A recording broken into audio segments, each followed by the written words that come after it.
feeling about the game? I'm just super excited visiting here, and I know another leagues around the world, so I'm anxious to see what the South African League has to offer and all the beautiful, lively fans around here. I'm excited to hear their chants and see some good football. Based on the last performances, I think the team will do well today, and I'm hoping for a win. To be honest, I don't think Cape Town City deserves the equalizer.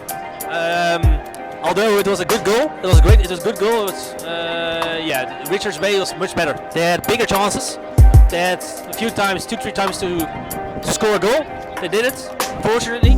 But it's very close. But although Cape Town scored, Richard Bay is playing better and had better chances. So let's see what the second half brings. But excited due to the equalizer, so it can go both sides. But let's see. So my question was, what is my opinion on the development on South African football in comparison to the international perspective? So, yeah, in South African football, there's been a lot of development in the past couple of years, especially from the 2010 World Cup, from the infrastructure development and from the technical perspective as well. There's been a growth from there. But with anything that's great, there's always room for improvement and to be greater than where you already are. So from the youth level, from development-wise, there's a lot of potential just to grow up from there. But from here, as you can see, the fact that there's such a turnout, in as much as we'd like more of the stands to fill out, it's already a brilliant turnout, and it's a great thing to see all the time, and that's always a great avenue to look at, just to see the turnout from the fans themselves and to see outsiders' perspective and how their involvement in football is.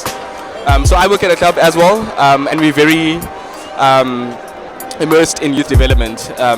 So you'll see that we try and involve the youth as much as possible, promoting them from younger ages, from 15 to 18, just to try and get them to the level that they need to be as young as possible, and to grow them to the level that they need to be from NFD or from even the lower leagues, ground roots level, to the NFD, to the PSL, growing up from there. And yeah, we've seen the development going up from the PSL to international leagues, and that's where we ideally want to come from. And we've seen some associations between South African leagues as well as international leagues, and we're hoping to keep that growing. But there's been a massive growth in South African football, and we're hoping to keep that perspective for years to come, essentially.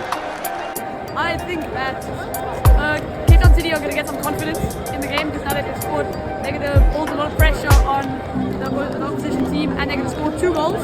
And then in the 85th minute, I feel like Richards Bay are going to pull one back, win a goal back. I think that Cape Town City will score 2 goals. One by Gabriel Amato, and I think another one by E. And then I think Richards Bay will score in the 90th minute, but will still win.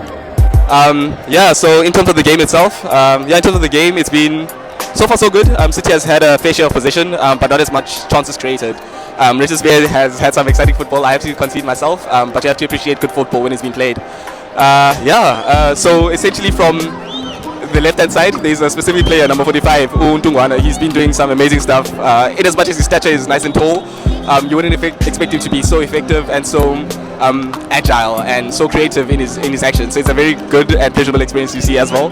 But from City side as well, I've seen some great actions from Tsokofatso Nyama, Fasika with some great clearances, some great recoveries from Jaden Fisher as well.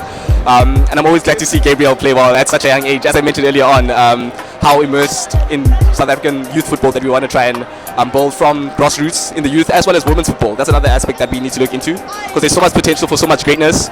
And just looking at here, in as much as the crowd is great, there's so much more that we can do as South Africans as a whole. The game is great, the crowd is great, I'm having a great time. So the best Cape Town City player right now, I'd say, is Jody Liasheen, for always giving his best and inspiring young players to always do their best. Everybody, follow Fute18. Please follow Fute18 on Instagram. So yeah, shout out to Fute18. Please follow him, he's amazing, and hopefully we'll be able to collaborate a little bit more as the years goes on. Cheers. Everyone, follow Fute18.